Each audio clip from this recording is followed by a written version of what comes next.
মিথ্যা বলা পাপ। মিথ্যাকে সব পাপের মূল বলা হয়েছে।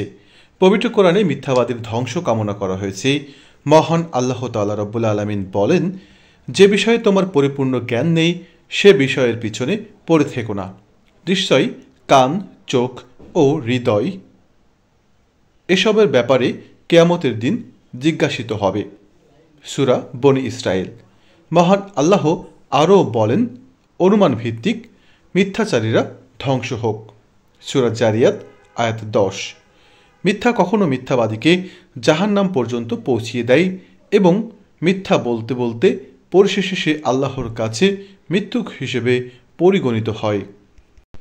ইবনে মাসুদ রাদিয়াল্লাহু তাআলা থেকে বর্ণিত, রাসূল সাল্লাল্লাহু আলাইহি সাল্লাম ইরশাদ করেন, তোমরা সত্যকে আঁকড়ে ধরো, কারণ সত্য পুণ্যের পথ দেখায় আর পুণ্য জান্নাতের পথ দেখায়। কোনো ব্যক্তি সর্বদা সত্য কথা বললে এবং সর্বদা সত্যের অনুসন্ধানী হলে সে শেষ পর্যন্ত আল্লাহর কাছে সত্যবাদী হিসেবে লিখিত হয়। আর তোমরা মিথ্যা থেকে সম্পূর্ণরূপে দূরে থাকো, কারণ মিথ্যা পাপাচারের রাস্তা দেখায় আর পাপাচার জাহান্নামের রাস্তা। কোনো ব্যক্তি সর্বদা মিথ্যা কথা বললে এবং সর্বদা মিথ্যার অনুসন্ধানী হলে সে শেষ পর্যন্ত আল্লাহর কাছে মিথ্যাবাদী রূপে পরিগণিত হয়। মুসলিম হাদিস 2607। অনেক রসিক ব্যক্তি শুধু মানুষকে হাসানোর জন্য মিথ্যা কথা বলে থাকে, এতে তার ইহলৌকিক কোনো ফায়দা নেই, অথচ সে অন্যকে ফুর্তি দেওয়ার জন্য এমন জঘন্য কাজ করে থাকে।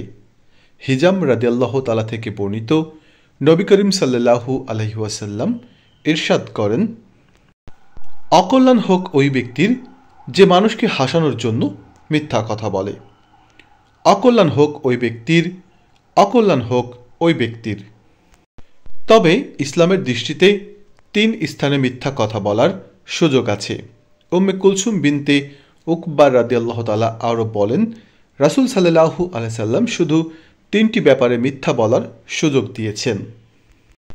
তিনি বলতেন, আমি মিথ্যা মনে করি না যে কোনো ব্যক্তি মানুষের পরস্পর বিরোধ মীমাংসার জন্য কোনো কথা বানিয়ে বলে।